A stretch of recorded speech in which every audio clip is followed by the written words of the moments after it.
آپ کو یہ بات جان کر حیرت ہوگی کہ دبئی کی قسمت بدلنے کی شروعات صرف 440 روپے سے ہوئی تھی۔ 1937 میں دبئی بھی برٹش کنٹرول میں ہوتا تھا اور برٹش انڈیا کی طرح یہاں پر بھی انڈین روپی کرنسی ہی چلتی تھی۔ برٹشرز کو دبئی کی اسٹریٹجک لوکیشن ٹریول کرنے کے لحاظ سے بہت آئیڈیل لگ رہی تھی، کیونکہ یہ یورپ، افریقہ اور ایشیا کے ٹھیک سینٹر میں موجود ہے۔ برٹش امپیریل ایئر ویز دبئی کے سمندر میں فلائنگ بوٹس کی بیس بنانا چاہتے تھے اور پھر انہوں نے دبئی کے ساتھ ایک ایگریمنٹ سائن کر لیا۔ Long range empire flying boats UK سے دبئی کے سمندر میں لینڈ کرتی تھی اور پھر ری فیولنگ کے بعد ان کو برٹش انڈیا اور ایشیا کے دوسرے حصوں میں بھیجا جاتا تھا۔ اس بیس کا منتھلی رینٹ صرف 440 روپے تھا، جس میں وہاں موجود گارڈز کی سیلری بھی شامل تھی۔ کون جانتا تھا کہ کچھ ہی سالوں کے بعد یہ دنیا کے سب سے بزی ایئرپورٹ میں کنورٹ ہو جائے گا اور یہاں کی اپنی ایئر لائن اچھوں کو ٹکر دے پائے گی۔ ایمریٹس ایئر لائن کو کس مشکل گھڑی میں بنانے کا فیصلہ کیا گیا اور آخر ایک چھوٹی سٹی سے ابھرنے والی یہ ایئر لائن اتنے کم وقت میں پوری دنیا کی سب سے بڑی ایئر لائن کیسے بن گئی؟ اگر 1950s میں دبئی کے رولر شیخ راشد بن سعید المختوم کو اچھی طرح معلوم تھا کہ ان کے پاس آئل کے جتنے ریزروز ہیں وہ صرف 30 سے 40 سال ہی چل سکتے ہیں، ان کو جلد از جلد کوئی آلٹرنیٹ انکم سورس بنانا تھا۔ انہوں نے دیکھا کہ برٹشرز دبئی کی لوکیشن کو استعمال کر کے اپنی ایئر لائنز کو ایک اسٹاپ اوور فراہم کر رہے ہیں اور دبئی کو صرف معمولی سا رینٹ ہی ملتا ہے۔ یہی دیکھتے ہوئے دبئی کے رولر نے 1959 میں دبئی ایئرپورٹ کی کنسٹرکشن کا آغاز کیا۔ 1960 میں دبئی ایئرپورٹ پہلی بار لانچ کیا گیا تو اس میں صرف ایک ایپرن، ایک چھوٹے کمرے جیسا ٹرمینل اور ایک رن وے ہوتا تھا، وہ بھی پکا نہیں بلکہ ریت کو کمپریس کر کے بنایا گیا تھا۔ اس رن وے پر صرف چھوٹے ڈاگلس DC-3 جیسے ایئر کرافٹس ہی لینڈ کر سکتے تھے۔ 1965 میں پراپر میٹل رن وے بنوانے کے بعد دبئی ایئرپورٹ پر لینڈ کرنے والا پہلا jet aircraft Middle East airlines کا کومیٹ تھا۔ ہر گزرتے سال دبئی کے رولر ایئرپورٹ میں نئی اور لیٹسٹ فیسلٹیز لانچ کروانے لگے۔ 1969 میں یہاں 9 ایئر لائنز کام کر رہی تھی جو 20 ڈیسٹینیشنز آفر کرتی تھی اور 1980 میں دبئی ایک انٹرنیشنل اسٹاپ اوور بن کر ابھرنے لگا، جہاں Air India, Cathay Pacific, Singapore Airlines اور ملیشین ایئر لائنز جیسے نام ری فیولنگ کرنے کے لیے رکتے تھے۔ دبئی سے پہلے اس ریجن میں یہ تمام فلائٹس پاکستان کے کراچی انٹرنیشنل ایئرپورٹ پہ ری فیولنگ کے لیے رکتی تھی اور دیکھتے ہی دیکھتے دبئی نے کراچی ایئرپورٹ کی ساری ٹریفک اپنی طرف اٹریکٹ کر لی۔ اس وقت پورے مڈل ایسٹ کے درمیان ٹریول کرنے کے لیے گلف ایئر کو استعمال کیا جاتا تھا، جو کہ بحرین کی ایئر لائن ہے۔ پورے مڈل ایسٹ کو اگر اچھی انٹرنیشنل فلائٹس لینی ہوتی تھی تو وہ پہلے گلف ایئر کے ذریعے دبئی آتے تھے اور پھر وہاں سے اپنے انٹرنیشنل سفر کا آغاز کرتے تھے۔ 1980 میں دبئی کے شیخ محمد بن راشد المختوم، جو اس وقت دبئی کے ڈیفنس منسٹر تھے، ان کو گلف ایئر نے آفر دی کہ وہ صرف یہ اناؤنس کر دیں کہ گلف ایئر دبئی کی آفیشیل ایئر لائن ہے۔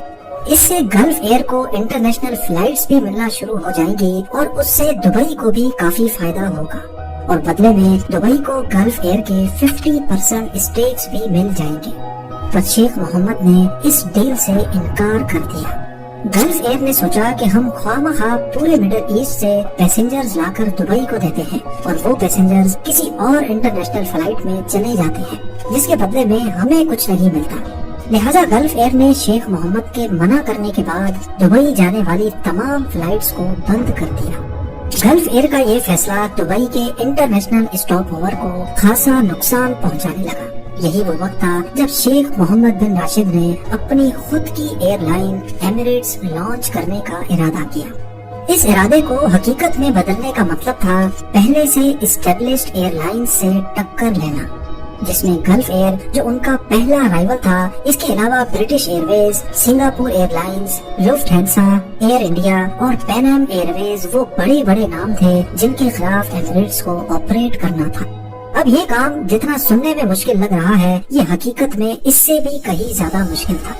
اس وقت ایک بوئنگ 737 کی پرائز $25 ملین تھی۔ اس کے علاوہ پائلٹس، کرو اور انجینئرز بھی ٹرین کرنے تھے، اس میں الگ سے خرچہ لگ رہا تھا۔ یعنی کل ملا کر دبئی کو ایک نئی ایئر لائن پر کم سے کم 6 سے 7 کروڑ ڈالرز خرچ کرنا پڑ رہے تھے، اور اس کے بعد بھی کیا پتا ایئر لائن چلے یا نہیں۔ یہاں پر دبئی کے شیخ نے اسمارٹلی کھیلا اور پاکستان سے مدد مانگی۔ Pakistan international air line PIA نے دبئی کو 2 بوئنگ 737-300 لیز پہ دیے۔ ان جہازوں پر ایمریٹس کی برانڈنگ کی گئی، جبکہ پائلٹس، کرو اور انجینئرز سب کچھ PIA کا تھا۔ ان پلینز کو چلایا تو ایمریٹس کے نام پہ جاتا تھا، لیکن مینجمنٹ ساری PIA کی تھی، اور اس کام کے بدلے میں دبئی کے شیخ نے PIA کو 1 کروڑ ڈالرز ادا کیے۔ یعنی جو کام 7 کروڑ ڈالرز میں ہونا تھا وہی اب 1 میں ہو گیا۔ ایمریٹس کی پہلی فلائٹ 25 اکتوبر 1985 کو دبئی سے کراچی تک گئی۔ اس کے بعد ممبئی، دہلی، کولمبو، عمان اور کائرو جیسی ڈیسٹینیشنز کو بھی شامل کیا گیا۔ ایمریٹس کے پہلے ہی سال میں 2,60,000 پیسنجرز نے سفر کیا، اور اسی ایک سال کے دوران شروعاتی 1 کروڑ ڈالر کی انویسٹمنٹ باہر نکل آئی۔ 1987 میں جب ایمریٹس نے خود کے ایئر پلینز خرید لیے تو PIA کو ان کے پلینز واپس کر دیے گئے۔ 1990s کی شروعات میں گلف وار کے دوران جہاں باقی تمام ایئر لائنز نے مڈل ایسٹ کے آپریشنز بند کر دیے تھے، وہیں ایمریٹس یہ موقع اپنے ہاتھ سے نہیں گنوانا چاہتی تھی۔ گلف وار کے آخری 10 دنوں میں مڈل ایسٹ یا عرب کنٹریز کے درمیان اگر کوئی ایئر لائن آپریٹ کر رہی تھی تو وہ کوئی اور نہیں بلکہ ایمریٹس ہی تھی۔ اس دوران ایمریٹس نے ان پیسنجرز کو بھی ٹارگٹ کیا جو نارملی کمپٹیٹر ایئر لائنز کو استعمال کیا کرتے تھے۔ نئے پیسنجرز نے ایمریٹس میں وہ فیسلٹیز بھی پائیں جس کے لیے دوسری ایئر لائنز ایکسٹرا چارج کرتی تھی، جیسا کہ personal entertainment system, luxury cabins اور بہترین ڈائننگ۔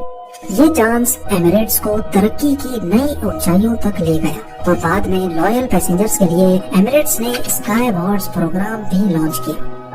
اب انٹرنیشنل پیسنجرز کے ساتھ ساتھ دبئی کی بڑھتی ہوئی پاپولیرٹی نے بھی ایمریٹس ایئر لائن کی سکسیس کو نیکسٹ لیول تک پہنچا دیا۔ بلکہ یہ بھی کہہ سکتے ہیں کہ دبئی کی پاپولیرٹی کے پیچھے بھی کافی حد تک ایمریٹس کا ہی ہاتھ رہا ہے۔ وہ ایسے کہ دنیا میں سب سے زیادہ استعمال ہونے والا flight route Europe to South East Asia اور آسٹریلیا ہے۔ اگر یورپ ٹو آسٹریلیا کی ایگزامپل لی جائے تو یہ ایک دوسرے سے 14,800 کلومیٹر دور ہے۔ یہ اتنا بڑا ڈسٹینس کوئی بھی ڈائریکٹ فلائٹ کور نہیں کر سکتی۔ اس میں زیادہ تر فلائٹس کو کہیں نہ کہیں ری فیولنگ کے لیے اسٹاپ لینا پڑتا ہے۔ اس روٹ پر سب سے زیادہ فائدہ ایمریٹس ایئر لائنز کو ہوتا ہے، کیونکہ ایمریٹس نے اپنا ہب دبئی انٹرنیشنل ایئرپورٹ کو بنایا ہوا ہے۔ دوسری فلائٹس کو جہاں اسٹاپ اوور کرنے کے لیے ایئرپورٹس کو ایکسٹرا فی پے کرنی پڑتی ہے، وہیں ایمریٹس پیسنجرز کو دبئی میں اسٹاپ اوور دے کر نہ صرف اپنی کاسٹ بھی بچاتی ہے بلکہ پیسنجرز کو بھی کمپٹیٹو ریٹس پہ ٹکٹ سیل کر سکتی ہے۔ اور اس سے دبئی میں بھی وزٹرز کا ٹریفک بڑھتا ہے، کیونکہ آفٹر آل کئی لوگ آگے جانے سے پہلے 1-2 دن دبئی میں بھی رہنا پسند کرتے ہیں۔ اس کے علاوہ پلین کا فیول ٹینک اگر فل ہوتا ہے تو پلین کی فیول ایفیشنسی کم ہو جاتی ہے، کیونکہ ایکسٹرا فیول کا مطلب ہے ایکسٹرا ویٹ، اور ایکسٹرا ویٹ کی وجہ سے پلین کے انجنز کو زیادہ تھرسٹ پروڈیوس کرنا پڑتا ہے، جس کے نتیجے میں زیادہ فیول کنزیوم ہوتا ہے۔ ایمریٹس ایئر لائن کا ہب کیونکہ یورپ، ایشیا اور افریقہ کے سینٹر میں ہے، اسی وجہ سے وہ اپنے پلین کے ٹینکس فل نہیں کرتے تاکہ زیادہ اچھی فیول ایوریج مل پائے۔ اس طرح وہ پیسنجرز کو دبئی میں ایکسٹرا 1 گھنٹے کا اسٹاپ دے کر فیول کی مد میں کافی پیسے بھی بچا لیتے ہیں۔ اس کے برعکس دوسری ایئر لائنز اگر دبئی میں اسٹاپ اوور کاسٹ بچانے کی کوشش کرتی ہیں تو ان کو پلین میں ایکسٹرا فیول ڈالنا پڑتا ہے، جس سے ان کی اکنامکس بگڑ جاتی ہے۔ ایمریٹس کی سکسیس کے پیچھے صرف ان کی مارکیٹنگ اور لاجواب سروس ہی نہیں بلکہ ایک ایسی اسٹریٹجی بھی ہے جس کو انہوں نے کئی سالوں تک دنیا سے چھپائے رکھا۔ ایئر بس A380 آج دنیا کا سب سے بڑا کمرشل جیٹ ہے۔ ایک وقت میں یہ 850 پیسنجرز آسانی سے بورڈ کر لیتا ہے، اور حیرت کی بات یہ ہے کہ زیادہ تر ایئر لائنز جو ایئر بس A380 استعمال کر رہی ہیں وہ اس جائنٹ سے پروفٹ نہیں کما رہی۔ صرف ایک ہی ایئر لائن ہے جو ایئر بس A380 سے پروفٹ کما رہی ہے، اور وہ ہے ایمریٹس ایئر لائن۔ یہاں تک کہ ایسا مانا جاتا ہے کہ صرف ایمریٹس ہی اس جیٹ کو پروفیٹیبل بنا رہی ہے۔ تو آخر ایمریٹس ایسا کیا کرتی ہے جو دوسری ایئر لائنز نہیں کر پاتی؟ یہ راز ایمریٹس نے کئی سالوں تک چھپا کر رکھا، لیکن کووڈ-19 پینڈیمک کی وجہ سے جب ایئر فرانس نے اپنے A380 کو ریٹائر کرنے کا فیصلہ کیا تو اس موقع پر ایمریٹس کے CEO کا کہنا تھا کہ ایئر فرانس کو 10 ایئر بس A380 خریدنے ہی نہیں چاہیے تھے، کیونکہ اس سے یونٹ مینٹیننس کاسٹ بڑھ جاتی ہے۔ ایئر بس A380 ایک بہت ہی جائنٹ ایئر کرافٹ ہے، جہاں وہ ایک وقت میں اتنے زیادہ پیسنجر سپورٹ کر سکتا ہے، وہیں اس کا سب سے بڑا مسئلہ اس کی مینٹیننس کاسٹ ہے۔ ایمریٹس کے پاس 119 A380 ہیں اور وہ بھی سیم ماڈل کے۔ 1995 میں ایمریٹس نے فیصلہ کیا تھا کہ وہ ایک ہی ماڈل کے زیادہ جہاز خریدیں گے۔ آج ایئر بس A380 کی قیمت $450 ملین ہے، جو کہ دنیا کا سب سے مہنگا کمرشل جیٹ ہے، لیکن ایک ساتھ زیادہ جہاز خریدنے سے ڈسکاؤنٹ بھی زیادہ ملتا ہے۔ ایمریٹس ایئر لائن نے ایئر بس کے ساتھ بلک ڈیل کریک کی اور اس طرح ان کو یونٹ پرائس میں کافی ڈسکاؤنٹ ملا۔ اور تو اور ان سب کی مینٹیننس کے لیے بھی ایمریٹس نے اپنا ان ہاؤس یونٹ بنا رکھا ہے۔ ان کے اسپیئر پارٹس بھی سارے ایک جیسے اور ایک ساتھ آرڈر کیے جاتے ہیں، اور یہاں پر بھی ایمریٹس اچھی خاصی سیونگ کر لیتا ہے۔ اس کے برعکس اگر دوسری ایئر لائنز کو دیکھا جائے تو زیادہ تر کے پاس الگ الگ جیٹ ماڈلز ہیں، اور اسی ڈیفرنس کی وجہ سے وہ مینٹیننس تھرڈ پارٹی آپریٹر سے کرواتے ہیں، جس کا مطلب ہے کہ وہ ایکسٹرا خرچ کرتے ہیں۔ آج ایمریٹس دنیا کا سب سے بڑا نہ صرف ایئر بس A380 کا آپریٹر ہے، بلکہ بوئنگ 777 کی کلیکشن میں بھی پہلے نمبر پہ آتا ہے۔ ایمریٹس کے پاس 119 A380 اور 148 بوئنگ 777 ہے۔ یہاں تک کہ ایئر بس A380 کے جتنے بھی یونٹس دنیا میں موجود ہیں ان کا 50% صرف ایمریٹس آپریٹ کرتا ہے۔ یہ مڈل ایسٹ کی سب سے بڑی پیسنجر پر کلومیٹر کے حساب سے دنیا کی چوتھی اور ٹن کلومیٹر کے حساب سے دنیا کی دوسری بڑی ایئر لائن کہلائی جاتی ہے۔ 1998 سے لے کر آج تک 4000 ارب پیسنجرز ایمریٹس کو استعمال کر چکے ہیں، اور اسی پیریڈ کے دوران ایمریٹس 3.5 کروڑ ٹن کا کارگو ڈیلیور کر چکا ہے۔ یہ دنیا کی واحد ایئر لائن ہے جو اپنی ہسٹری میں کبھی بھی گھاٹے میں نہیں گئی۔ دیکھا جائے تو ہر سال انہوں نے 260 کروڑ درہم یا پھر 5900 کروڑ روپے کا ایوریج پروفٹ ریکارڈ کیا ہے، اور اس کا سب سے بڑا کریڈٹ کسی اور کو نہیں بلکہ دبئی کے رولر شیخ محمد بن راشد ال مخدوم کو ہی جاتا ہے۔